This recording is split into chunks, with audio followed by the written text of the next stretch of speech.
Hello दोस्तों, वैसे तो इंडिया में अभी 5G नहीं आया है और अभी के सिचुएशन और टेलीकॉम कंपनी की फाइनेंशियल हालत को देखते हुए ऐसा लगता है कि अब 2021 में भी 5G आना मुश्किल होगा।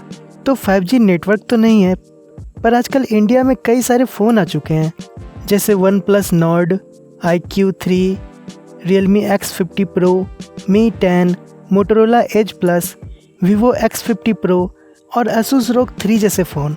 इन सभी फ़ोन में 5G का सपोर्ट है और ये सभी फ़ोन अपने आप को फ्यूचर प्रूफ बताकर बेच रहे हैं कि अगर आप ये फ़ोन ले लेंगे तो आपका फ्यूचर में भी काम चलता रहेगा 5G आने पर भी।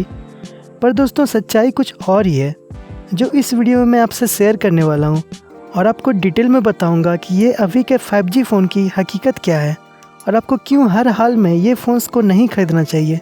तो दोस्तों, इंडिया में अभी 4G चल रहा है, जिसमें अभी इन सभी फ्रिक्वेंसी पर 4G ऑपरेट हो रहा है, जो कि है बैंड 1 यानी 2100 megahertz, band 3 1800 megahertz, band 5 850 megahertz, band 8 यानी 900 मेगाहर्ट्ज़, बैंड 40 2300 मेगाहर्ट्ज़ और बैंड 41 2500 मेगाहर्ट्ज़। और इन्हीं फ्रिक्वेंसी से सारी कंपनी 4G को ऑपरेट कर रही है। जैसे जियो का है बैंड 3, बैंड 5 और बैंड 40, और एयरटेल का है बैंड 1, 3, 8 और 40। और इन्हीं सब फ्रिक्वेंसी को ध्यान में रखकर इंडिया में सभी 4G फ़ोन लॉन्च होते हैं, पर हमेशा से ऐसा नहीं था। इसको समझने के लिए पहले आपको 2015 में ले चलते हैं, जब जियो के लॉन्च होने की खबर ही आ रही थी। उससे पहले ही एयरटेल ने 4G को लॉन्च कर दिया था, जो कि पूरे इंडिया में नहीं था बल्कि कुछ राज्यों में ही था, जैसे कोलकाता, दिल्ली, मुंबई वगैरह। पर एयरटेल बहुत एग्रेसिव तरीके से एडवर्टीज़मेंट कर रहा था, तो लोगों ने 4G मोबाइल ख़रीदना शुरू कर दिया। और उस समय जो 4G फ़ोन थे, जैसे Redmi Note 4G, उसमें बैंड 3 और बैंड 40 पर 4G का सपोर्ट था, जो कि एयरटेल में उस टाइम फ्रिक्वेंसी थी। तो उस टाइम में तो उस फ़ोन में एयरटेल 4G चल गया ठीक से। पर फिर अगले साल जब जियो लॉन्च हुआ, जिसमें बैंड 5 भी था, और जियो ने कॉल के लिए Vio LTE टेक्नोलॉजी को इंट्रोड्यूस किया, जो कि पुराने 4G मोबाइल सपोर्ट नहीं करते थे, तो लोगों को फिर से एक नया 4G फ़ोन लेना पड़ा, जिसमें ज़्यादा 4G बैंड का सपोर्ट था और Vio LTE का भी सपोर्ट था। उसके बाद एयरटेल और वोडाफोन में और नए 4G बैंड का यूज़ शुरू कर दिया, जैसे बैंड 1, बैंड 8, बैंड 41। तो उससे पहले के फ़ोन में ये सब कुछ भी नहीं था। जैसे मेरे पास एक फ़ोन था Redmi 3S Prime, उसमें जियो का तो सारा बैंड का सपोर्ट था, Vio LTE भी था, पर एयरटेल और वोडाफोन का फुल सपोर्ट नहीं था। पर अब जो भी 4G फ़ोन आ रहे हैं, उसमें सारे इंडियन 4G बैंड सपोर्ट करते हैं और ड्यूअल वोल्टी, कैरियर एग्रीगेशन और LTE एडवांस सब सपोर्ट करते हैं। यानी कि अब 4G मैच्योर हो चुका है। अब आते हैं 5G पर। तो 5G नेटवर्क अभी नहीं है और 5G फ़ोन आ रहे हैं। तो 5G के बारे में शॉर्ट में बताऊँ तो उसमें मेनली 2 टाइप के फ्रिक्वेंसी होंगे, जो कि होगा सब 6 गीगाहर्ट्ज़ और एक होगा मिलीमीटर वेव। सब 6 गीगाहर्ट्ज़ में 6000 मेगाहर्ट्ज़ यानी 6 गीगाहर्ट्ज़ से नीचे की फ्रिक्वेंसी होगी, जैसे 3300 मेगाहर्ट्ज़। और मिलीमीटर वेव में 6 गीगाहर्ट्ज़ से ऊपर की फ्रिक्वेंसी, जैसे 28000 मेगाहर्ट्ज़ यानी 28 गीगाहर्ट्ज़। तो इन सभी फ्रिक्वेंसी पर 5G ऑपरेट होगा और इंडिया में पहले सब 6 गीगाहर्ट्ज़ फ्रिक्वेंसी वाला 5G ही आएगा। इस सब 6 और मिलीमीटर वेव के बारे में डिटेल से मैंने दूसरे वीडियो में बताया हुआ है, वो आप देख सकते हैं। तो इस वीडियो में हम अभी के 5G फ़ोन्स की बात करेंगे। तो दोस्तों, जैसे 4G में कॉलिंग के लिए Vio LTE है, उसी तरह 5G में कॉलिंग के लिए Vio NR टेक्नोलॉजी का यूज़ होगा, जिसमें Vio LTE से कहीं ज़्यादा हाई क्वालिटी कॉल और वीडियो कॉल पॉसिबल होगी। पर सैडली अभी स्नैपड्रैगन के किसी भी प्रोसेसर में इसका सपोर्ट नहीं है।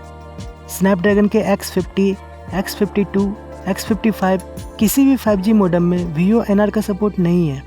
स्नैपड्रैगन जब अपना X60 का 5G मॉडेम लॉन्च करेगा, तब उसमें Vio NR का सपोर्ट होगा।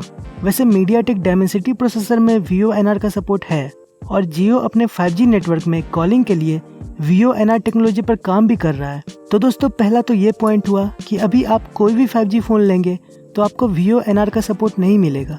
वैसे अगर इस पॉइंट को इग्नोर भी कर दें कि चलो Vio NR नहीं होगा, तो कॉलिंग 4G नेटवर्क पर कर लेंगे, Vio LTE पर। जैसे पहले एयरटेल में होता था, 4G वोल्टी नहीं था तो कॉलिंग के लिए 3G पर चला जाता था, तो इसमें कॉम्प्रोमाइज़ कर सकते हैं। पर इसके आगे भी प्रॉब्लम है इन सभी फ़ोन के 5G बैंड के सपोर्ट को लेकर।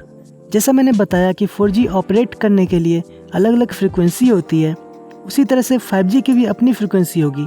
जैसे गवर्नमेंट 3500 मेगाहर्ट्ज के आसपास की स्पेक्ट्रम की फ्रिक्वेंसी की नीलामी करेगी, जिसे N78 बैंड कहा जाता है। तो ये तो फिक्स है, पर इसके अलावा और भी 5G के बैंड की नीलामी हो सकती है। जैसे अच्छे रेंज के लिए 4G के लिए 700 मेगाहर्ट्ज की नीलामी होगी, तो उसको 5G के लिए यूज़ किया जा सकता है, या फिर और भी कई करंट 4G स्पेक्ट्रम को 5G में यूज़ किया जा सकता है। यानी कि दोस्तों अभी कुछ फिक्स नहीं है कि कौन कौन सा 5G का बैंड यूज़ होगा इंडिया में। तो अब दोस्तों देखते हैं कि 5G फ़ोन में कौन कौन सा बैंड का सपोर्ट है। तो OnePlus Nord फेमस फ़ोन, इसमें बस N78 5G का सपोर्ट है, बस एक फ्रिक्वेंसी। उसके बाद iQOO 3, इसमें N40, N77 और N78 का सपोर्ट है। ये सब बैंड इन सभी फ्रिक्वेंसी को सपोर्ट करता है जो आप स्क्रीन पर देख रहे हैं। इसके बाद Realme X50 Pro, उसमें N78, N41, N79 और N1 का सपोर्ट है। इसके बाद Asus ROG 3, इसमें N41, N77, N78 और N79 का सपोर्ट है। इसके बाद Motorola Edge Plus, इसमें तो 5G का बहुत शानदार सपोर्ट है। इसमें सब 6 5G के लिए N2, N5, N40, N71, N77 और N78 का सपोर्ट है, यानी काफ़ी सारे 5G बैंड का सपोर्ट है। इसके अलावा मिलीमीटर वेव 5G का भी सपोर्ट है इसमें, जो कि काफ़ी शानदार बात है, जो कि है N260 और N261। N61 यानी 27 से 28 गीगाहर्ट्ज़ की फ्रिक्वेंसी और N260 यानी 37 से 40 गीगाहर्ट्ज़ की फ्रिक्वेंसी। तो दोस्तों इतने सारे फ़ोन्स और उनकी 5G स्पेसिफिकेशंस को देखकर आप समझ गए होंगे कि सभी कंपनी कंफ्यूज्ड है कि कौन से 5G बैंड का सपोर्ट दें और कौन से बैंड का नहीं। तो सभी फ़ोन में लिमिटेड बैंड का सपोर्ट है, और अगर कोई दूसरा 5G का बैंड अगर इंडिया में चालू होता है तो वो बैंड ये सभी फ़ोन सपोर्ट नहीं करेंगे। अब आप ये पूछ सकते हैं कि ऐसा क्यों होता है कि मोबाइल कंपनी कुछ लिमिटेड बैंड का ही सपोर्ट देती है। तो दोस्तों इसके कई कारण हैं। जैसे स्नैपड्रैगन को देने वाली प्रोसेसिंग फ़ी और लाइसेंसिंग फ़ी कम हो जाती है, और कम बैंड का सपोर्ट देने से उनको एंटीना पर भी ज़्यादा काम नहीं करना पड़ता, तो उससे भी कंपनी के पैसे बचते हैं। पर हम ग्राहक को इससे नुकसान होता है कि अगर कोई नया बैंड या कोई नई टेक्नोलॉजी आ जाती है तो वो फ़ोन सपोर्ट नहीं करता। इसके अलावा कोई इंडियन फ़ोन अगर विदेश ले जाएं जैसे USA में, तो वहाँ भी कई सारे 4G बैंड सपोर्ट नहीं करते। जैसे 4G में नया बैंड आने वाला है इंडिया में 700 मेगाहर्ट्ज़, तो जब वो आएगा तो कई सारे 4G फ़ोन उसको सपोर्ट नहीं करेंगे, कुछ ही फ़ोन सपोर्ट करेंगे, जैसे महंगे फ्लैगशिप फ़ोन जिनमें नॉर्मली बहुत सारे बैंड का सपोर्ट होता है। और ये सब फ़ोन में ऐसा भी नहीं होता कि आपको सॉफ्टवेयर अपग्रेड से नए बैंड का सपोर्ट दे दिया जाए, ये पॉसिबल नहीं है। और दोस्तों अभी 5G स्टार्टिंग फेज में है और कुछ ही फ़ोन में 5G का सपोर्ट है, और 5G का सपोर्ट देना भी अभी थोड़ा महंगा है, तो कंपनी इसके लिए आपको 5G के नाम पर बहुत ज़्यादा एक्स्ट्रा पैसे चार्ज कर रही है। जैसे OnePlus Nord में 5G के नाम पर सिर्फ N78 बैंड का सपोर्ट है, जबकि दूसरे 5G फ़ोन में इससे कहीं ज़्यादा बैंड का सपोर्ट दिया गया है, फिर भी फ़ोन महंगा है। कुछ फ़ोन में SA 5G का सपोर्ट नहीं है, कैरियर एग्रीगेशन, माइमो और डायनेमिक स्पेक्ट्रम शेयरिंग जैसे फीचर भी नहीं है। तो दोस्तों हम कह सकते हैं कि अभी के 5G फ़ोन बस नाम के 5G फ़ोन है। जब 5G आएगा तो ये फ़ोन आपके ज़्यादा काम के नहीं रहेंगे। तो अगर अभी आप 5G फ़ोन लेते हैं तो आगे चलकर वही प्रॉब्लम होगी जो 4G में हुआ था। जिन्होंने भी 4G फ़ोन पहले ले लिया था उन्हें बार बार 4G फ़ोन बदलना पड़ा नए फीचर्स के लिए।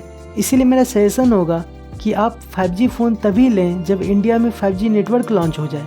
जब 5G नेटवर्क लॉन्च हो जाएगा तब सब पता रहेगा कि कौन कौन सी टेक्नोलॉजी है, कौन कौन सी फ्रिक्वेंसी है, तो उस हिसाब से 5G फ़ोन आएगी।